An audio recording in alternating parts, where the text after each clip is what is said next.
What's going on, everybody? I hope you're all doing fantastic. Today I'd like to speak a little bit about what it is to be a Jew. And when I say Jew, I don't mean, as the Yiddish expression goes, a pintele Yid. I don't know why, but this expression kind of has a very weak, small, and kind of like an exile style connotation to it. I'd like to speak a bit about what it means to be a Jew from a much more biblical standpoint, meaning what are the powers and responsibilities that Hashem gave us? What is our actual potential as the chosen people of the universe? See, I find these days, granted, due to a long and bitter exile, we've become a crossbreed of Western values and weak victimhood. In the exile, it's become the norm to live a very self-centered and pampered lifestyle.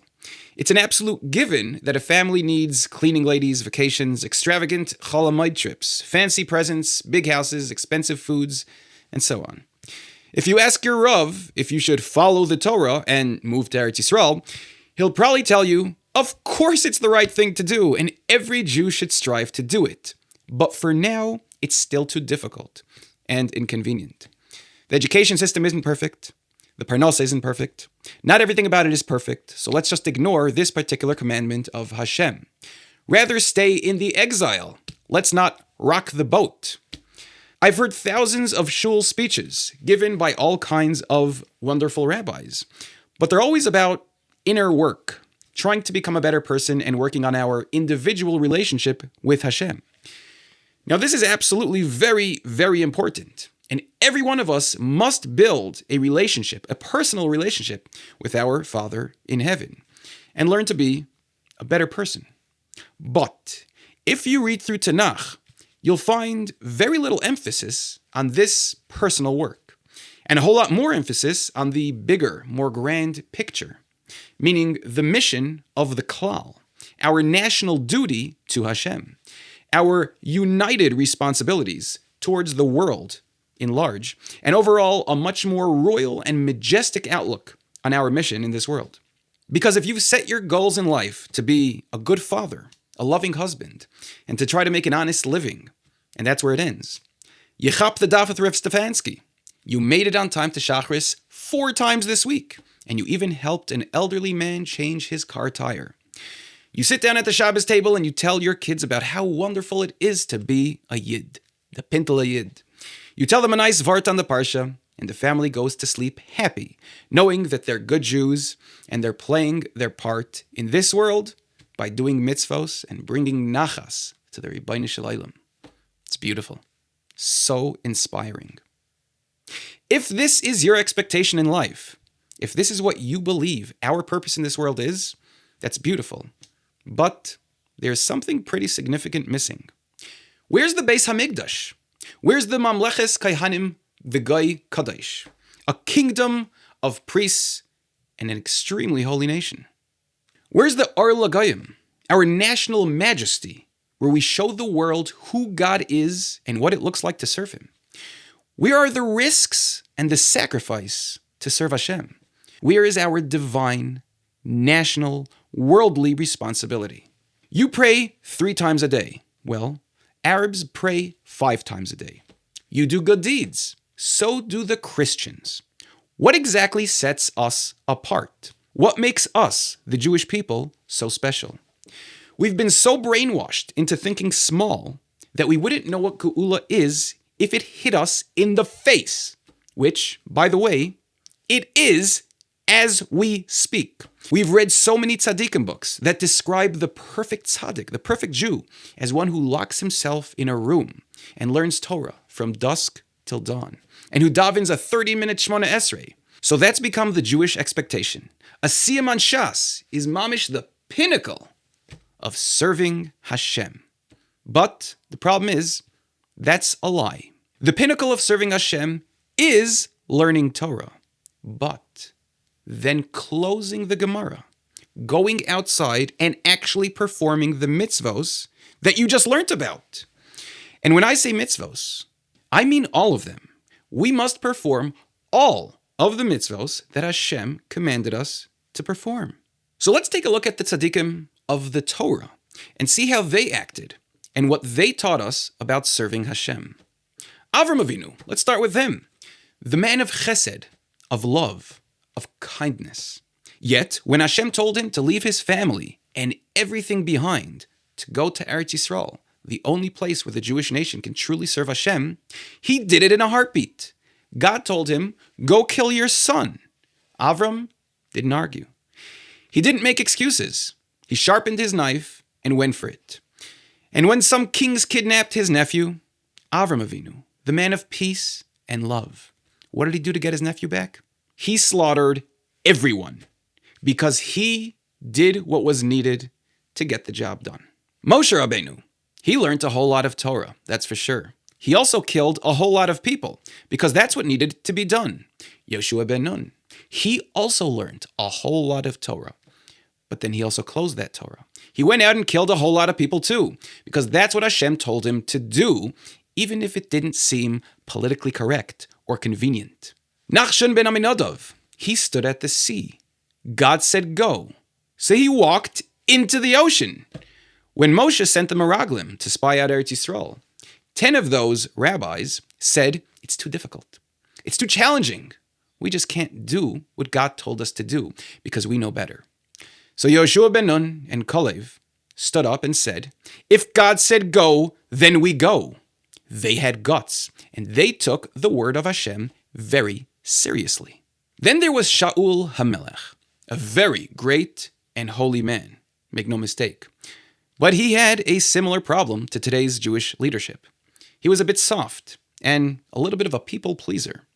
God told him to kill all of Amalek, including the women and children and animals. But he made a mistake, the same mistake that Jews make today. He did most of what God asked him to do, but he made some small adjustments, some of his own calculations, based off of what he thought was the right thing. Now this is all in Shmuel, Aleph, Perek 15. The story basically goes that Shaul was commanded by Hashem to wipe out all of Amalek, but he didn't finish the job, and he didn't take proper responsibility. So let's read a little bit about what took place. Again, chapter 15, and I think that this message is particularly important to certain Rabbanim and Jewish leadership. So, after making some mistakes, Shmuel HaNavi tells Shaul, though you may be small in your eyes, you are the head of the tribes of Klal Yisrael. And Hashem has anointed you to be the king over Klal Yisrael. Meaning, if you're in a position of leadership, you better be very responsible, because a whole lot of Jews are looking your way to fulfill the word of Hashem. Shmuel HaNavi continues to speak to Shaul. Hashem sent you on the way. He said, go destroy the sinners of Amalek. Wage war with them and exterminate them. You did not obey the word of Hashem. Rather, you rushed after the spoils, and you did what was evil in the eyes of God. Shaul said back to Shmuel, but I did listen to Hashem, and I did walk the path on which Hashem sent me. I brought Agag, the king of Amalek, and I destroyed Amalek. The people took sheep and cattle from the spoils, the best of that which was to be destroyed, in order to bring offerings to Hashem, our God. Now, this next pasuk is the pasuk that every Jew should pay very close attention to. Shmuel HaNavi rebukes Shaul and says back to him, does Hashem delight in elevation and feast offerings more than he does in obedience to his word? Behold, to obey Hashem is better than sacrifices, and to listen to God is a lot better than the fat of rams. For those who don't get the message, you can't decide that your minhagim and segulos are better than the actual word of the living God. Spending $300 on an esrog, wrapping your kitchen in silver foil for Pesach, pouring grape juice into your pockets by Havdalah, and staying up all night on Shavuos are all wonderful things. But they are not better than fulfilling the actual commandments laid out for us in the Torah. Yishav Eretz Yisrael, building the Beis HaMikdash, performing the avoda in the Beis Hamikdash, Shemitah, Kilayim, Trumos, Maasros. There are literally hundreds of mitzvos that can only be performed if we return to Eretz Yisroel. But no, it's better to go to Uman than it is to go to Eretz Yisroel. Don't forget the words of Shmuel Hanavi. Does God enjoy burnt offerings and sacrifices as much as he does in obedience to his command?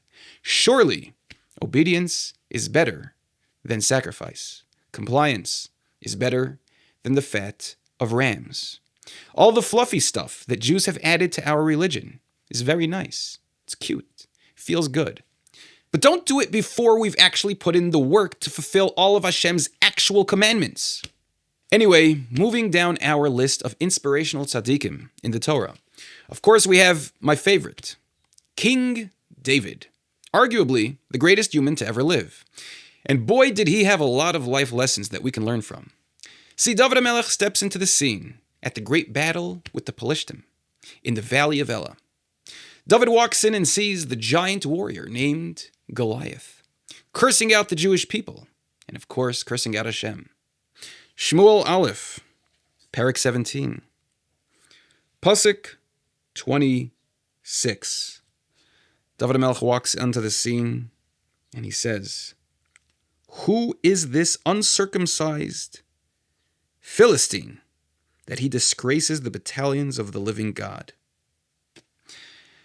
I always get inspired by the simplicity of this pasuk. There was no deep halachic inquiry or confusion. For David, it was simple. Yes, Goliath was a giant. Yes, the entire trained Jewish army was terrified of him. But to David, little David the shepherd, the situation was very simple. Goliath was insulting God, and David was not going to have it. So David steps into the battlefield, and Goliath laughs. He mocks David. He threatens to remove his head. And what does the great David HaMelech respond? David replied, Pasuk 45. David says to Goliath, "You come to me with sword and spear, but I come to you with the name of Hashem, Master of Legions, the God of the battalions of Israel that you have ridiculed. On this day Hashem will deliver you into my hand. I shall smite you, and I will remove your head from upon you, and I will offer the carcass of the Pelishtim on this day to the fowl of the heavens and the beast of the earth. Then the whole earth will know that there is a God in Israel, and all this assembly will know that not through sword and spear does Hashem grant salvation. For unto Hashem is the battle, and he shall deliver you into my hands." David HaMelech then went on to kill Goliath with a slingshot and a little pebble. He cut off his head and brought it to Yerushalayim in order to make a giant kiddush Hashem, to sanctify the great and holy name of the living God. See, David HaMelech knew something that unfortunately has been lost to the Jewish people. There are times to sit and have deep, halachic, philosophical, and ideological conversations about the fine details of serving Hashem. Should one make tea on Shabbos? What exactly is considered Lashon Hara? And so on. But then there are times when Hashem presents us with an opportunity to glorify his holy name, to make a kiddush Hashem. And in many of these instances, there is no need for long, drawn-out, deep halachic dialogue. The answer sometimes is clear as day. It's ingrained within our Jewish hearts.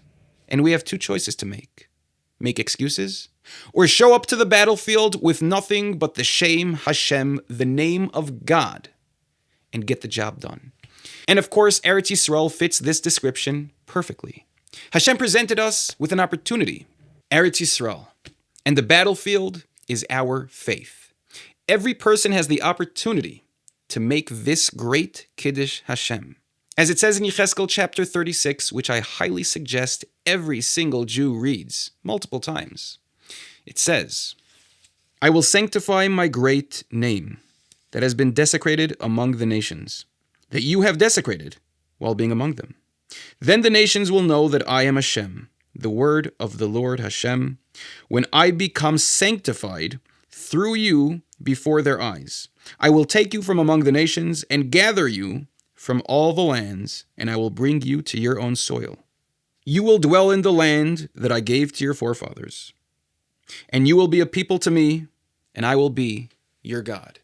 As is clearly written here, when we live among the nations, it is a Chilul Hashem.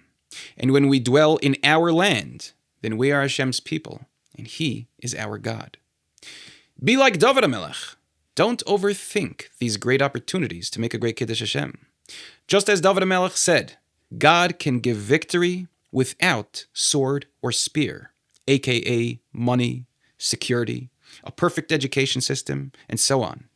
If you actually trust in Hashem, then just do what's right, what we all know is right, and have the guts to be the mighty Jews that we were meant to be, and serve Hashem even when we don't have all the tools that we think we need. Now, if I went through every lesson that we can learn from David HaMelech, this podcast would probably take 30 plus hours. But there is one more lesson that I'd like to speak about. Jumping a little farther into David HaMelech's reign, David HaMelech finally subdues most of his enemies, and naturally desires to build the Beis HaMikdash, as every healthy Jew should. In Shmuel 2, chapter 7, it happened after the king was settled into his home, and Hashem had given him respite from all his enemies, that the king said to Nathan the prophet, "See now, I am living in a house of cedar, while the ark of God dwells within curtains."